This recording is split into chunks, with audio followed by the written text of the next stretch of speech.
Combien de sourires figés sur une photographie cachent une trahison imminente? Combien de portraits de famille, baignés dans la lumière douce d'un après-midi d'été, sont en réalité la chronique d'une obscurité silencieuse, d'un jugement rendu sans appel? Nos albums sont pleins de fantômes heureux, mais nous oublions souvent que l'objectif ne capture que la surface d'une seconde, ignorant le poids des heures qui l'entourent. Prenez celle-ci. Une photographie jaunie, datée au dos à l'encre bleue, juin 1952. Elle nous montre une famille française respectable, réunie dans le jardin d'une belle maison de maître en pierre, quelque part en Bourgogne. Les hommes sont en chemise claire, les cravates légèrement desserrées à cause de la chaleur. Les femmes portent des robes d'été fleuries, leurs cheveux coiffés selon la mode de l'après-guerre. Des enfants jouent sur l'herbe, un peu flou, en mouvement. Et au centre, assis dans un fauteuil en osier, se trouve le patriarche, Georges. Il semble frêle, ses mains tachetées reposant sur ses genoux, un peu confus peut-être, mais il sourit poliment pour l'objectif. Une réunion de famille, un dimanche comme tant d'autres. C'est ce que l'image veut nous dire. Mais ce n'est pas Georges qui nous intéresse aujourd'hui, ni ses enfants au sourire correct. Regardez attentivement, sur le côté gauche, presque hors du cadre, à moitié caché par un rosier grimpant. C'est une jeune femme. Elle porte un tablier noir amidonné sur une robe simple, et une petite coiffe blanche discrète. Elle tient un plateau d'argent chargé de verres vides. C'est Amélie, l'employée de maison, l'invisible. Son visage est tourné vers la famille, mais ses yeux ne regardent pas l'appareil photo. Il fixe le vide, et son sourire est à peine une esquisse, un masque professionnel qui peine à cacher une tension palpable. Cette photographie n'est pas une fête, c'est un mensonge, c'est le prologue d'un abandon, car cette famille n'est pas venue ce jour-là pour célébrer le vieil homme, mais pour décider de son sort. C'était une réunion pour déterminer qui, parmi eux, l'abandonnerait en dernier. Et Amélie, la jeune femme dans l'ombre, est la seule personne dans ce jardin à connaître le véritable enjeu de cette réunion, et elle est la seule à garder le secret dévastateur du vieil homme. À l'instant précis où le déclencheur a cliqué, Amélie gardait un secret qui, s'il était révélé, ferait voler en éclats cette façade respectable.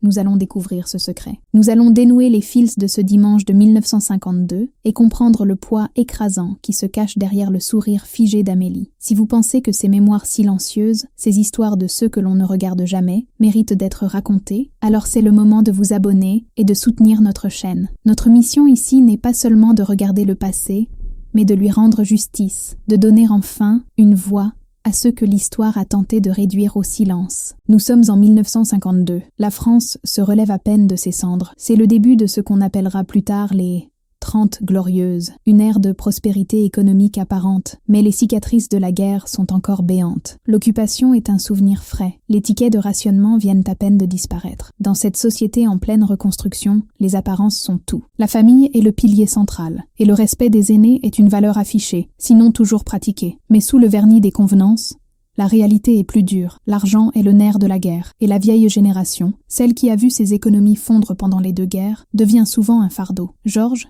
le patriarche, en est l'exemple parfait. Autrefois propriétaire d'une petite usine de textile, il a tout perdu, d'abord dans la crise de 29, puis avec la guerre. Il vit désormais dans cette grande maison, un héritage de sa femme décédée, mais la maison elle-même est coûteuse à entretenir. Ses enfants, Julien, l'aîné, directeur de banque à Paris, et Chloé, mariée à un notaire de province, voient la demeure et le père qui y vit comme un gouffre financier. Ils sont venus ce dimanche, avec leur propre famille, sous le prétexte de fêter le début de l'été. La vérité est plus sordide.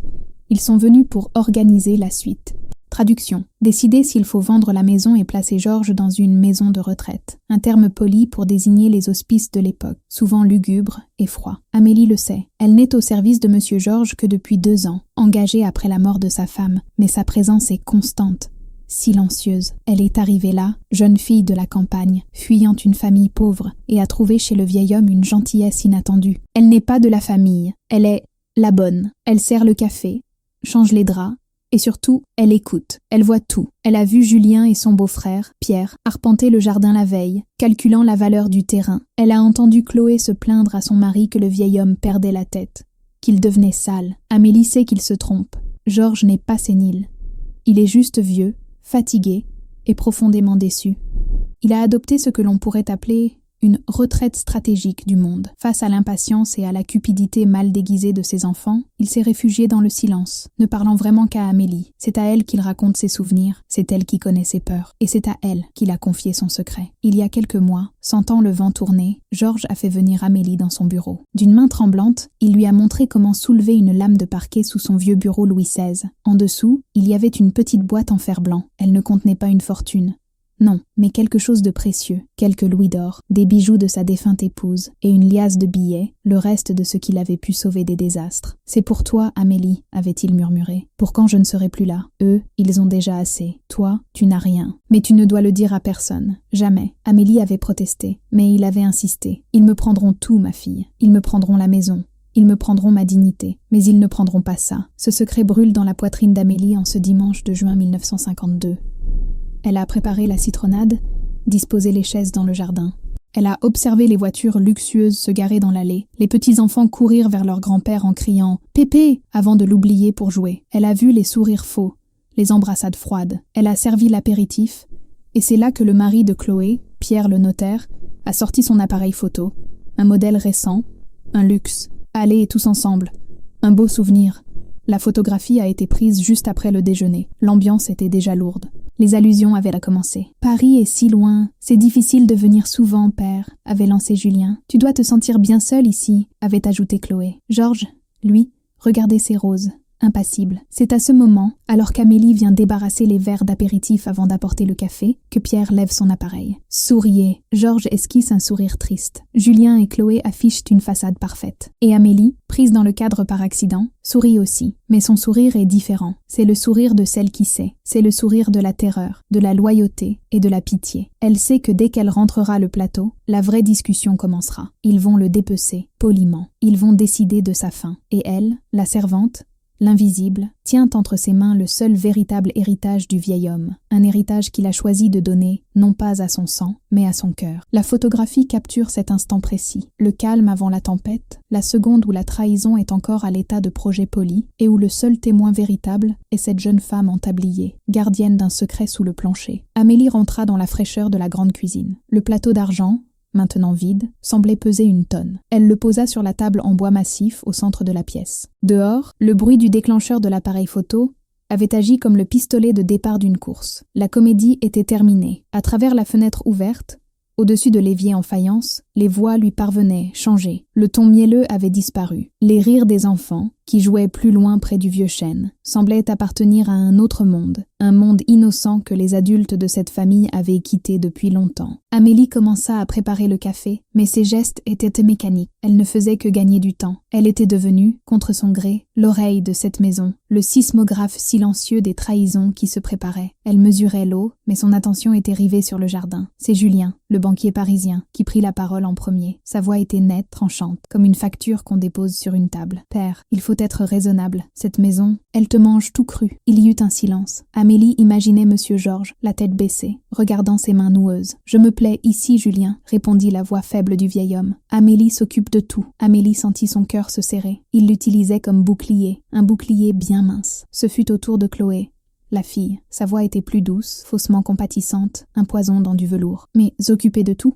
Père, ce n'est pas seulement le ménage et la cuisine. Qu'arrivera-t-il si tu tombes ? Si tu comprends. Cette jeune fille, si gentille soit-elle, n'est pas une infirmière. Elle est jeune. Que sait-elle de la vieillesse ? Amélie sentit la rougeur lui monter aux joues. Que sait-elle ? Elle savait comment Monsieur Georges aimait son café le matin, très noir. Elle savait quelle couverture il préférait le soir en lisant. Elle savait reconnaître à sa démarche s'il avait bien dormi ou si ses vieilles blessures de 14-18 le tourmentaient. Elle savait qu'il n'était pas sénile, mais qu'il faisait semblant de ne pas entendre quand ses enfants lui parlèrent d'argent. Elle en savait plus sur lui que ces deux étrangers assis sous le tilleul, qui ne voyaient en lui qu'une signature au bas d'un acte de vente. Pierre, le notaire, intervint alors avec l'onctuosité de sa profession. « Ce que Chloé veut dire, Georges, c'est qu'il s'agit de ta sécurité, et aussi, soyons francs, de l'héritage. Cette maison se dégrade, la toiture doit être refaite, la chaudière est d'avant-guerre. Si nous attendons trop, elle ne vaudra plus rien. Il est temps de vendre, de réaliser le capital et de t'installer dans un endroit plus adapté. Le mot était lâché. L'hospice, le mouroir, l'endroit où l'on envoie ceux dont on ne veut plus s'occuper. Amélie s'adossa à l'évier. Le soleil de l'après-midi filtrait à travers les feuilles du lierre encadrant la fenêtre, dessinant des taches de lumière dansantes sur le carrelage froid. Dehors, la scène était pastorale. Une famille discutant à l'ombre. Dedans, Amélie sentait le froid de la décision qui se prenait. Elle pensa à la boîte en fer blanc sous le parquet du bureau. Elle se trouvait juste à côté de la cuisine. C'était comme si le secret irradiait à travers le mur. Cet argent, ces bijoux, Ce n'était pas un simple cadeau, c'était un acte de résistance. C'était le dernier acte de libre arbitre d'un homme qui savait qu'on allait tout lui prendre. Il avait choisi de donner ce qui lui restait, non pas à ceux qui le méritaient par le sang, mais à celles qui le méritaient par la loyauté. « Je n'irai pas dans un hospice », dit soudain la voix de Georges, plus forte qu'Amélie ne l'avait entendue depuis des mois. Il y eut un silence choqué. « Père, ne sois pas enfantin », coupa Julien, l'agacement perçant dans sa voix. « Où irais-tu alors ? Chez moi, à Paris, mon appartement fait 100 mètres carrés. Nous avons à peine la place pour nous. Chez Chloé, Pierre, nous n'avons pas la place non plus, s'empressa de dire Chloé. Et puis, les enfants, c'est bruyant, tu as besoin de calme. J'ai le calme ici, rétorqua le vieil homme. Non, dit Julien, la voix définitive. Tu n'as pas le calme ici, tu as l'isolement. Et tu as cette fille. D'ailleurs, qui nous dit qu'elle est honnête? Ces filles de la campagne? Elles ont vite fait de profiter de la faiblesse d'un vieil homme. Le coup porta. Amélie sentit ses jambes flageoler. Elle était maintenant l'obstacle, l'excuse. Ils allaient la salir pour justifier leur propre infamie. Elle serra les poings, ses ongles s'enfonçant dans ses paumes. Elle voulait sortir dans ce jardin, jeter le café bouillant à leurs pieds, et crier qu'ils étaient des monstres. Crier que le vieil homme avait plus de lucidité dans son petit doigt que tous réunis. Crier qu'il le savait, qu'il les avait vus venir, et qu'il avait déjà sauvé son âme en la confiant. Elle, Amélie, avec sa dernière possession.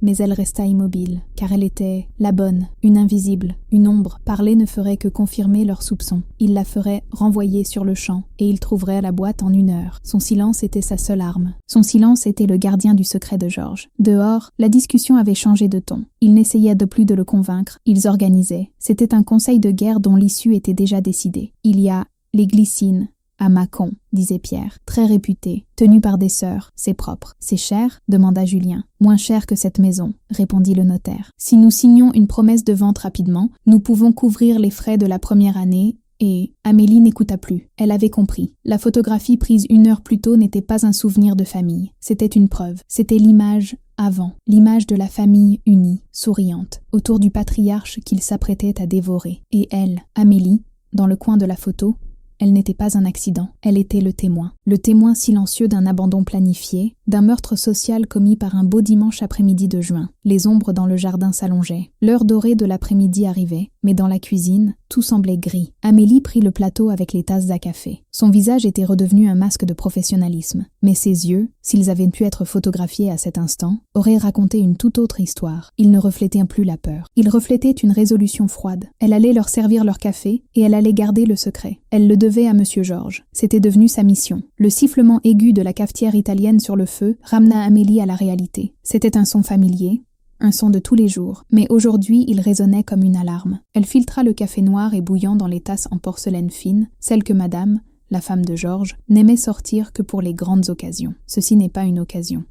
C'est un enterrement, pensa-t-elle. Ils sont venus enterrer un homme vivant. Ses mains ne tremblaient pas. C'était une chose étrange. À l'intérieur, son estomac était noué par une colère froide, mais ses mains étaient stables. La peur avait cédé la place à quelque chose de plus dur, la résolution. Elle posa les tasses, le sucrier et le petit pot de lait sur le plateau d'argent, celui-là même qu'elle tenait sur la photographie. Elle redressa son tablier, lissa ses cheveux et prit une profonde inspiration. C'était l'heure de retourner dans l'arène. Elle poussa la porte de la cuisine et sortit dans la lumière dorée de la fin d'après-midi. La scène qu'elle découvrit était pire que ce qu'elle avait imaginé. Le silence était total, mais ce n'était pas un silence paisible. C'était le silence lourd qui suit une bataille, lorsque la poussière retombe et que les vainqueurs contemplent leur victoire. Julien, le banquier, avait sorti un carnet et un stylo. Il notait des chiffres, parlant à voix basse à Pierre, le notaire, qui hochait la tête d'un air grave. Chloé, elle, s'était levée et examinait les roses le long du mur de la maison, non pas avec admiration, mais avec l'œil critique d'un évaluateur. Elle toucha la pierre, fronçant le nez devant une fissure. Ils ne regardaient même plus leur père. Georges était toujours assis dans son fauteuil en osier, mais il semblait s'être ratatiné. Il était devenu plus petit. Il ne regardait plus ses roses. Il fixait le vide entre ses pieds, ses mains jointes sur ses genoux, vaincu. La seule personne qui le regardait était Amélie. Elle s'approcha. Le bruit de ses pas sur le gravier fit lever les têtes. 3 paires d'yeux se tournèrent vers elle. Julien la regarda avec une impatience à peine voilée. Chloé lui adressa un sourire mince, un sourire qui disait « Merci, la bonne ». Pierre, le notaire, était déjà replongé dans ses calculs. Personne ne voyait la femme qui se tenait devant eux. Il ne voyait qu'une fonction, un tablier. « Le café est servi », dit-elle d'une voix neutre. Elle servit Julien en premier. « Sucre ? 2 », dit-il sans la regarder. Elle servit Pierre. « Noir, merci ». Elle servit Chloé. « Juste une goutte de lait, Amélie. Faites attention à la robe. » Puis, elle s'approcha de Georges. Il ne bougea pas. Il semblait endormi, les yeux ouverts. « Monsieur Georges » dit-elle doucement. Il leva les yeux vers elle. Dans son regard, elle ne vit ni défaite ni colère. Elle vit une insondable lassitude. Il avait renoncé à se battre contre eux. Elle posa la tasse de café, noire comme il l'aimait, sur la petite table à côté de lui. Au moment de retirer sa main, ses doigts effleurèrent les siens, posés sur la coudoir. Ce fut un contact infime, plus léger qu'une plume, mais ce fut un choc. Il serra imperceptiblement ses doigts contre les siens. Un instant, pas plus, un pacte silencieux. « Je sais, je suis là, votre secret est en sécurité. » Dans ce simple contact, elle lui transmit toute la force qu'elle venait de trouver dans la cuisine. Il cligna lentement des yeux. C'était un merci. Amélie se redressa et commença à ramasser les verres vides de l'apéritif. Elle était de nouveau invisible. Et c'était parfait. « Bon, » dit Julien en se levant, sa tasse à la main. Il but son café d'un trait, comme un médicament. La décision est prise. Pierre va s'occuper des papiers pour les glycines. Nous les signerons avant de partir. « Et la maison ?» demanda Chloé, s'approchant du groupe. « Pierre a déjà un acheteur potentiel, » dit Julien. « Un promoteur parisien. Il veut raser la maison et faire un lotissement. » Amélie sentit le plateau vaciller entre ses mains. Raser la maison. La maison où Monsieur Georges était né. La maison où il avait élevé ses deux... Elle ne trouvait pas de mots. Georges, lui, ne réagit pas. Il avait déjà quitté cette terrasse. Il était déjà parti. « Bien, » dit Julien, en homme pressé. « Pendant que Chloé et toi, Pierre, vous commencez à plier bagages, je dois jeter un œil au bureau. Il faut voir s'il y a des papiers importants. L'acte de propriété, les vieux livrets de compte. » Le cœur d'Amélie s'arrêta de battre. Le bureau. La pièce à côté de la cuisine. La pièce avec le parquet qui craque. La pièce où, sous une lame de bois, reposait le dernier acte de défi du vieil homme. Elle resta figée, le plateau contre sa poitrine. Elle pouvait sentir les battements de son propre cœur contre l'argent froid. Julien se tourna vers elle. « Amélie, c'est tout. Vous pouvez aller préparer le dîner de monsieur. Nous repartons pour Paris ce soir. » Il la congédiait. Il allait entrer dans le bureau, seul. Il allait fouiller.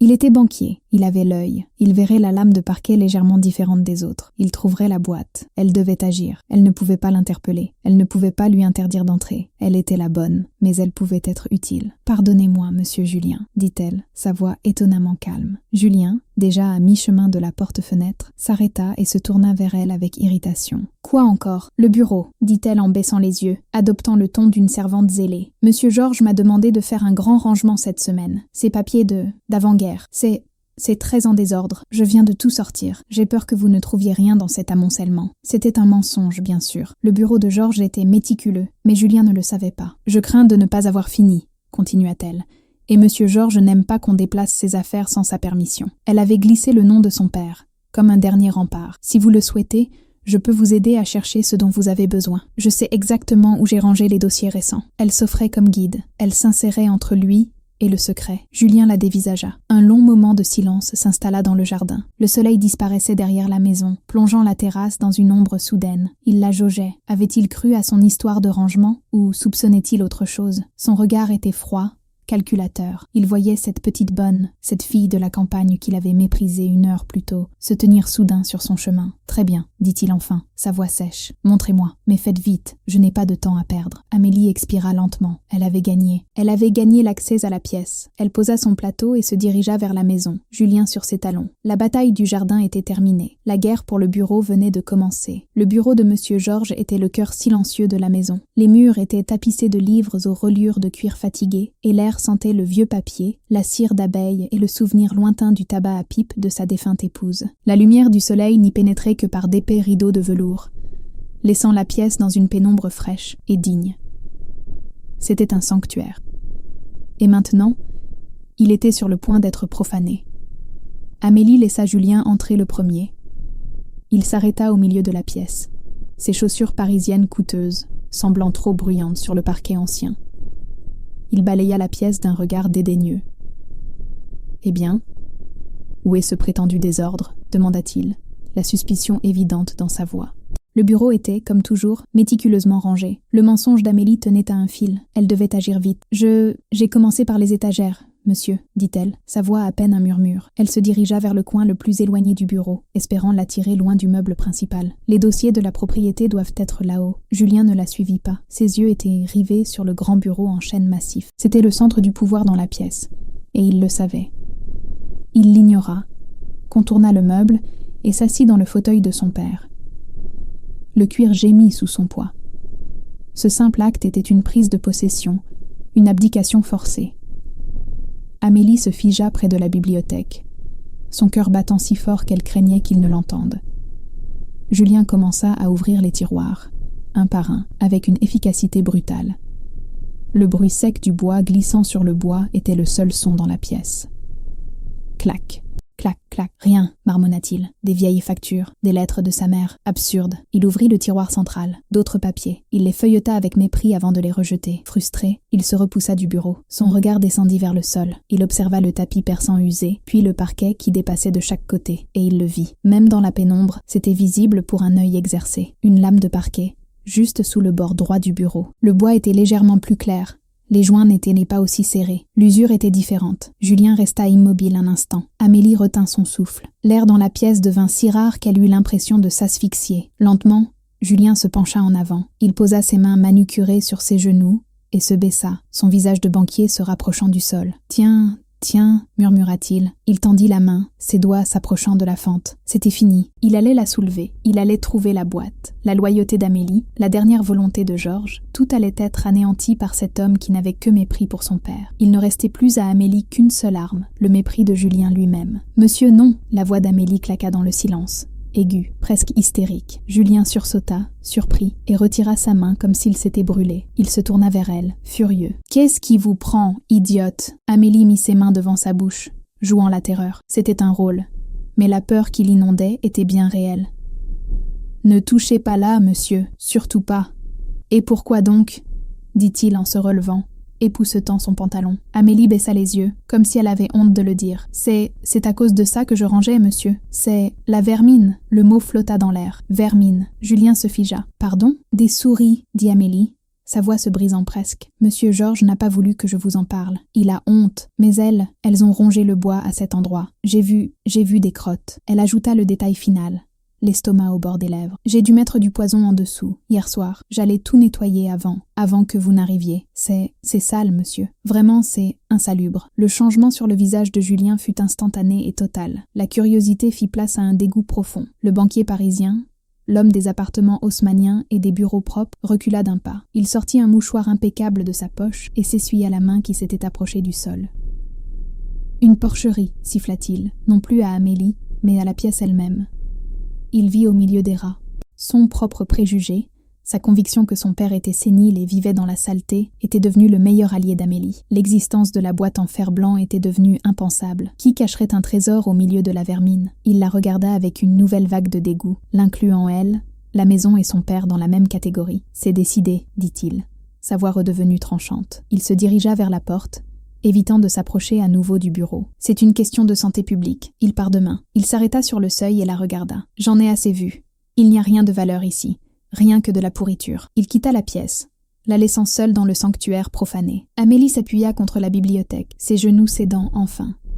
Elle ferma les yeux, une sueur froide perlant sur son front. Elle avait gagné. Elle avait protégé le secret. Mais à quel prix ? Elle venait de livrer à Julien l'arme parfaite pour justifier l'injustifiable. Elle avait sauvé le trésor, mais elle avait condamné l'homme. Quand Amélie retourna dans la cuisine, Julien en sortait, le visage fermé. Il ne la regarda même pas. Il se dirigea vers sa femme et son beau-frère, qui l'attendaient sur la terrasse comme des vautours satisfaits. Le mensonge d'Amélie avait fonctionné au-delà de ses espérances. Elle avait sauvé le secret, mais elle avait scellé le destin de Georges avec le sceau de l'insalubrité. Elle n'avait plus besoin d'écouter à la fenêtre. La décision n'était plus débattue, elle était exécutée. Les bruits changèrent. Ce n'étaient plus les éclats de voix d'une dispute, mais les sons froids et méthodique d'un départ. On entendit Julien donner des ordres. « Pierre, tu as les clés de la cave. Chloé, prends le petit tableau de l'entrée. Le reste n'a aucune valeur. » Il pillait la maison avant même qu'elle ne soit vendue, choisissant les quelques objets de prix sous les yeux de leur père, qui restait assis, immobile, dans son fauteuil en osier. Il était devenu un meuble lui aussi, une antiquité encombrante dont on ne savait que faire. Amélie sortit sur le perron, ses mains serrées dans son tablier. Elle ne pouvait pas rester dans la cuisine. Elle devait être là. Elle devait être témoin jusqu'au bout. Les enfants, fatigués de jouer, furent rappelés par leur mère. L'un d'eux, le fils de Julien, s'approcha de Georges. « On s'en va, Pépé ?» Georges ne répondit pas. Il se contenta de fixer le gravier de l'allée. L'enfant, sentant la froideur, haussa les épaules et courut rejoindre sa mère. La famille se regroupa près des voitures. C'était l'heure des adieux. Ce fut d'une rapidité chirurgicale. Julien s'approcha de son père. Il ne le toucha pas. « Père, dit-il, sa voix claire et sans émotion. « Tout est réglé. La maison sera mise en vente dès lundi. Les gens des Glycines viendront te chercher jeudi matin. Fais en sorte que tes affaires soient prêtes. Te chercher. Pas nous viendrons. Les gens. Une transaction. Georges leva lentement les yeux vers son fils. Il le regarda, longuement. Il ne dit rien. Mais son regard était si lourd, si plein d'une histoire que Julien refusait de voir, que le banquier détourna les yeux le premier. Chloé s'avança, se pencha, et déposa un baiser sec sur la joue parcheminée de son père. « Au revoir, père. Sois sage. » C'était le baiser de Judas. Puis ils montèrent dans leur voiture. Le claquement des portières fut comme des coups de feu dans le silence du crépuscule. Les moteurs vrombirent, les pneus crissèrent sur le gravier, et les voitures disparurent sous l'arche de la Glycine, laissant derrière elles un nuage de poussière et un silence de mort. Amélie resta sur le perron, pétrifiée. Le silence qui s'abattit sur la maison était total, absolu. Le jardin semblait retenir son souffle. Le soleil avait presque disparu, et les premières ombres bleues de la nuit s'étiraient sur la pelouse. Et au milieu de ce vide, Georges restait assis, seul, abandonné. L'homme qui avait bâti une famille, une entreprise, qui avait survécu à 2 guerres, venait d'être effacée par les siens en un seul après-midi. Amélie sentit les larmes brûler ses yeux. Des larmes de rage, d'impuissance et d'une pitié infinie. Elle descendit lentement les marches. Elle ne savait pas quoi dire. Il n'y avait pas de mots pour cela. Elle s'approcha du vieil homme, qui n'avait pas bougé d'1 centimètre. Il ressemblait à une statue érodée par le temps. « Monsieur Georges » dit-elle doucement, sa voix tremblante. Il ne réagit pas. « Monsieur Georges, le dîner, je vais vous préparer une soupe. » Elle tendit la main, hésitante, et la posa sur son épaule. Il sursauta légèrement, comme s'il sortait d'un rêve. Il tourna la tête vers elle. Ses yeux n'étaient plus fatigués. Ils étaient vifs, clairs, et remplis d'une lucidité terrifiante. Il avait tout entendu. Il avait tout vu. Il eut un très léger, un très triste sourire. Des souris ? Amélie ? Sa voix était à peine un souffle. Amélie déglutit, les larmes coulant maintenant sur ses joues. Elle hocha la tête, incapable de parler. « C'était très intelligent, » murmura-t-il. « Merci. » Il reporta son attention sur l'allée vide. « Jeudi, dit-il. Il me laisse à ma 4 jours. » Il se tourna de nouveau vers elle, son regard s'intensifiant. L'homme faible avait disparu. Le patriarche était revenu pour un dernier ordre. « Amélie, votre tâche ne fait que commencer. »« Monsieur, ils vont tout prendre, dit-il. Ils vont vendre la maison, les meubles. Ils vont fouiller, ils chercheront de l'argent. Mais grâce à vous, ils ne chercheront pas là. Ils ont peur de la saleté. » Il marqua une pause, rassemblant ses forces. « Jeudi, ils viendront me chercher. Laissez-les faire. Ne dites rien. Mais après mon départ, Amélie, avant qu'ils ne vendent tout, vous devez revenir. Vous devez prendre cette boîte. »« Mais monsieur, c'est à vous. »« Ce n'est plus à moi, dit-il. C'est ma vengeance. C'est votre avenir. Ils m'ont pris ma maison.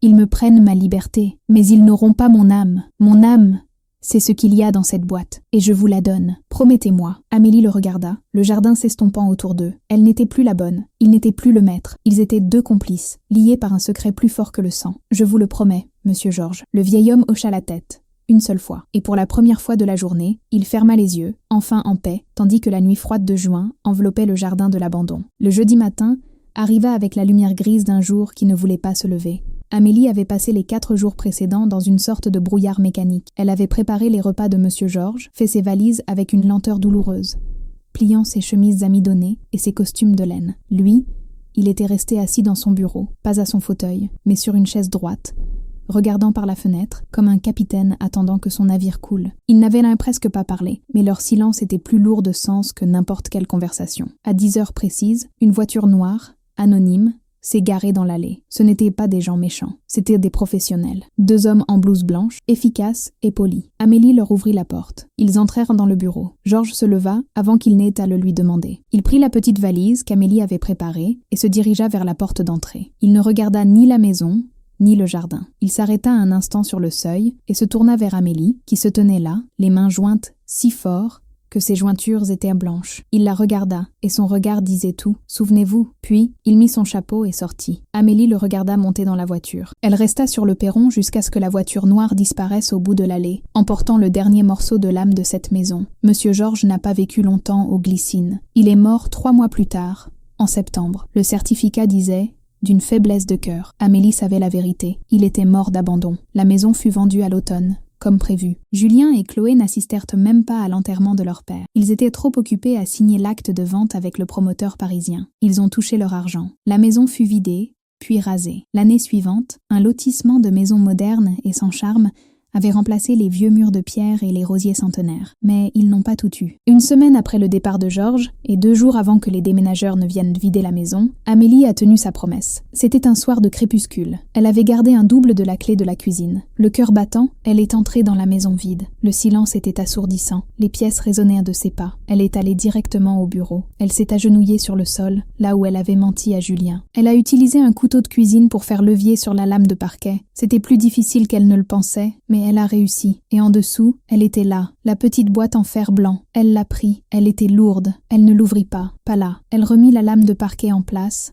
maladroitement, mais peu importait, la maison allait être détruite. Elle sortit de la maison, referma la porte et ne se retourna jamais. Cette nuit-là, dans sa petite chambre de bonne en ville, elle ouvrit la boîte. Il y avait les louis d'or, les bijoux de Madame Georges, et une liasse de billets, suffisante pour changer une vie. Mais plus important encore, il y avait une lettre, une seule page, écrite d'une main tremblante mais ferme. « Ma chère Amélie, ne laissez personne vous dire qui vous êtes. Ils m'ont pris ma vie, mais vous avez sauvé mon âme. Ceci n'est pas un paiement, c'est une libération. Vivez pour vous. Vivez pour moi. J'ai. » Amélie quitta la Bourgogne la semaine suivante. Elle partit pour le sud, près de la mer. Avec l'argent de Georges, elle n'acheta pas de luxe. Elle acheta sa liberté. Elle ouvrit une petite librairie. Elle s'est mariée, a eu des enfants et leur a raconté l'histoire d'un vieil homme bon et de ses enfants ingrats. Regardez cette photographie de 1952 une dernière fois. Nous voyons la même image, mais elle n'est plus la même. Le sourire de Georges n'est plus de la confusion. C'est le masque d'un homme qui sait qu'il est trahi. Les sourires de Julien et Chloé ne sont pas de la joie, ce sont les grimaces de la cupidité. Et Amélie, cette jeune femme dans l'ombre, à moitié cachée par les roses. Elle n'est pas un accident dans le cadre. Elle est le personnage central. Elle n'est pas la servante. Elle est la gardienne. Elle est l'héritière. Cette photo n'a pas capturé un abandon. Elle a capturé un passage de flambeau. Le moment précis où la véritable richesse,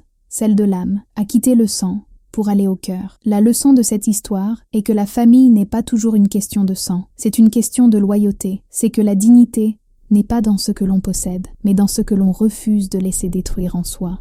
Le véritable héritage de Georges n'était pas une maison en pierre, mais un acte de défi qui a donné une vie à la seule personne qui le méritait. Maintenant, j'aimerais vous poser 3 questions. Premièrement, avez-vous dans votre vie une Amélie, quelqu'un qui est loyal, même dans l'ombre, et que vous ne remerciez peut-être pas assez? Deuxièmement, si vous deviez laisser un héritage qui ne soit pas matériel, un seul acte, quel serait-il? Et enfin, avez-vous une vieille photographie de famille qui, après avoir entendu cette histoire, vous apparaît sous un jour totalement différent? Si vous avez été touché par la promesse tenue par Amélie, écrivez le mot « loyauté » dans les commentaires. C'est notre mot secret pour aujourd'hui, et il montre que vous avez compris le véritable message de cette histoire. Si ces histoires de mémoire retrouvées sont importantes pour vous, abonnez-vous à notre chaîne et activez les notifications. Votre soutien nous permet de continuer à donner une voix à ceux que l'histoire a oubliés. Partagez cette vidéo avec quelqu'un qui a besoin de se souvenir de ce qu'est la véritable loyauté. Et en attendant, regardez la prochaine vidéo que nous avons préparée pour vous.